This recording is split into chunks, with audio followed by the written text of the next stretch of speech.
कितने उपहार दिए हैं, और उसमें शीर्ष पर है योग। और योग तो क्या कहें, राजयोग। तो उस राजयोग के द्वारा अपने जीवन को कैसे सहज और सुगम हम बनाएं।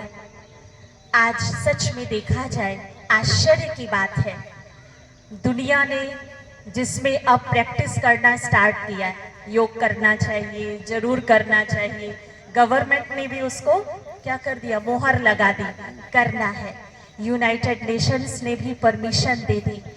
लेकिन हम सबको हमारे प्यारे पिता ने पहले से ही वो मास्टर्स की डिग्री दे दी।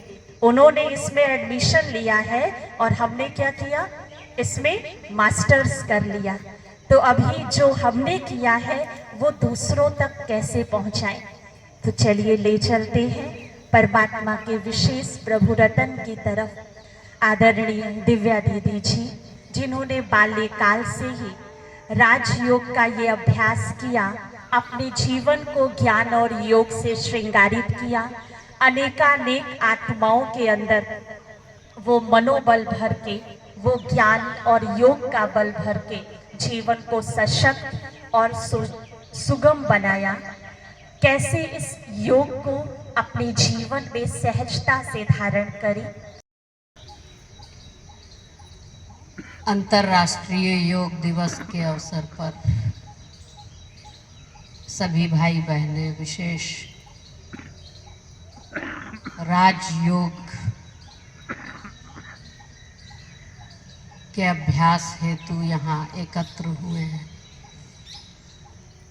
जैसा कि हम सबको मालूम ही है कि भारत सरकार ने इस विशेष दिवस को बहुत ही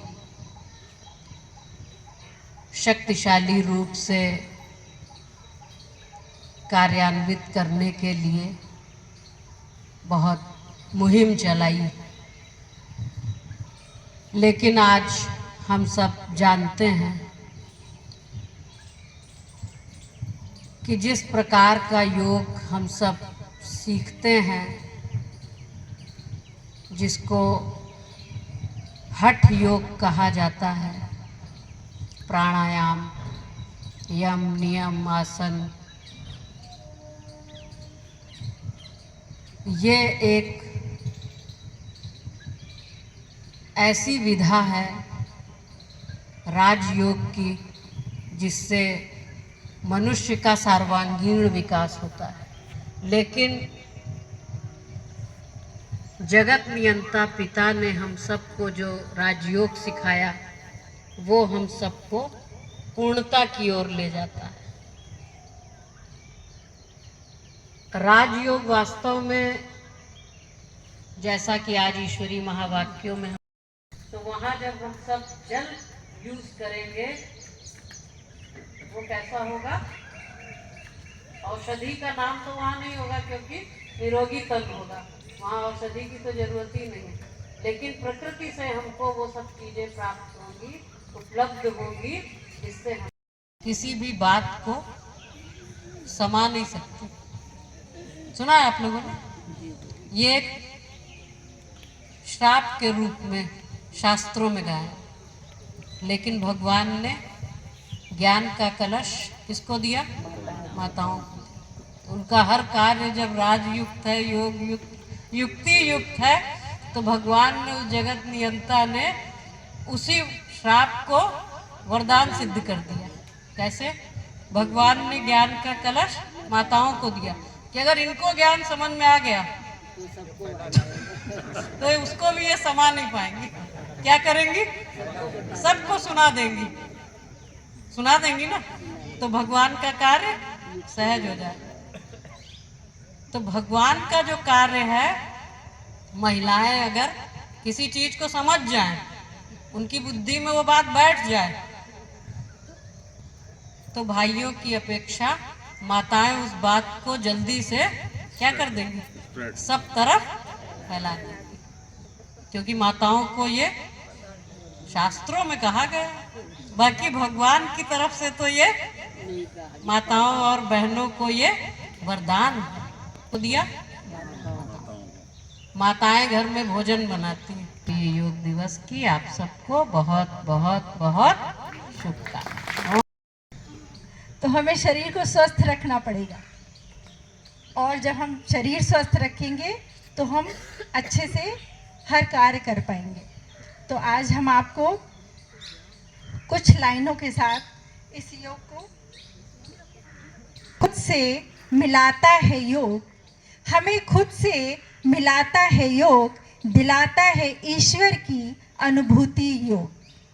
योग है स्वास्थ्य की वो क्रांति, याद है स्वास्थ्य की वो क्रांति जो जीवन में ले आए सुख शांति। सुबह हो या शाम रोज कीजिए योग, निकट नहीं आएगा कभी कोई रोग। भांति भांति के आसन हैं और भिन्न भिन्न है नाम, शरीर के हर हिस्से को मिलता इससे बहुत आराम।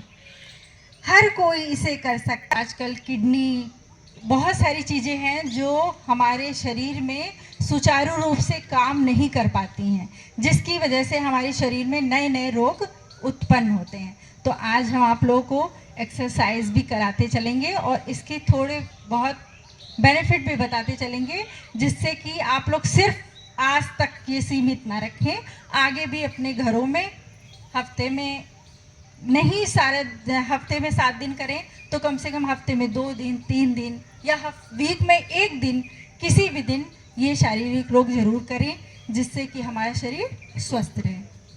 ओम शांति। और उसके बाद ऐसे कर लीजिए, ये जो बीच की उंगली है वो अंगूठे पे लगाइएगा।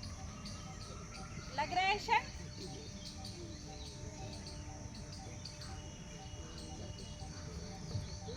ऐसे करिए पहले, ठीक, ऐसे, फिर ऐसे, ठीक, लगा सर? ऐसे सांस को भरेंगे आप।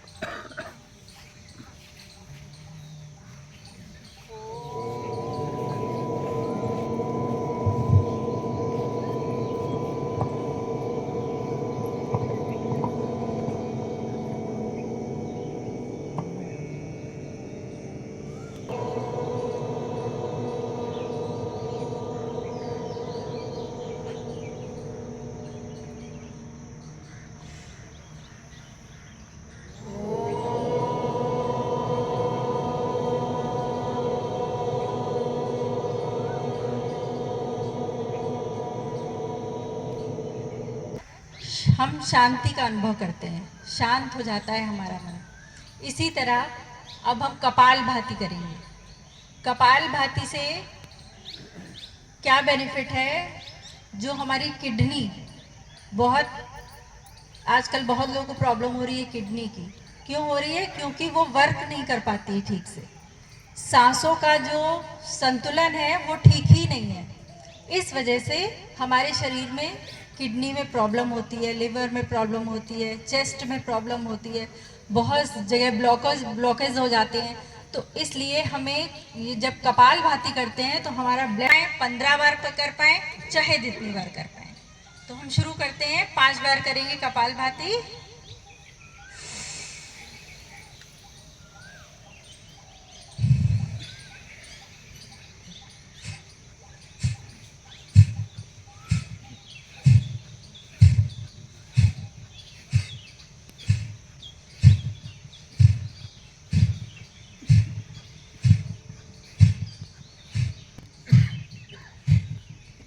गिन लिया करिए, 1 2 3 4 ऐसे गिना करिए कितनी बार हुआ। ये 50 बार तक हो जाता है, आराम से चला जाता है। अभी तो 10 बार हो पा रहा है। एक बार फिर करें, आगे बढ़ा देंगे, क्योंकि ब्लड हमारा वहीं रुक जाता है। इस वजह से गैस भी कहीं ना कहीं फंस जाती है। तो ये चेस्ट की हो गई। उसी तरह अब हम ये गले में पड़ेंगे, ये चीज और ये चीज, ठीक।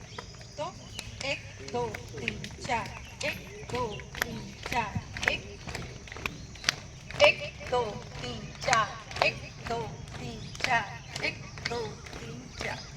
इसी तरह इस साइड में भी 1 2 3 4, 1 2 3 4, 1 2 3 4, 1 2 3 4। उसके बाद हाथ में 1 2 3 4 5, 1 2 3 4 5, 1 2 3 4 5, 1 2 3 4 5। हाथ में अगर किसी को कभी कभी किसी को क्या होता है ना, ये बहुत नाजुक हो जाते हैं, हाथ हमारे बहुत नाजुक हो जाते हैं और थपकी देने से भी हमारे दर्द होने लगता है। तो हम क्या करेंगे, धीरे हाथों से ऐसे रब करेंगे, हल्के हाथों से। जैसे कुछ लोग बुजुर्ग लोग हैं, ठीक है, उनके तो ब्लड बनना ही बंद हो जाता है, तो क्या करेंगे, उनको ऐसे लगती है, ऐसे थपकी देने से लगती है, तो उनको थपकी नहीं देंगे, बहुत हल्के हाथ से ऐसे रब करेंगे, उससे भी ब्लड इतना रब करेंगे कि गर्माहट थोड़ी आ जाए। ऐसे ही दूसरे हाथ, ये कोहनी में, ये इस साइड में, ऐसे इस साइड में, ऐसे।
इसका सबका मेरा प्यारा बाबा, मेरा प्यारा बाबा।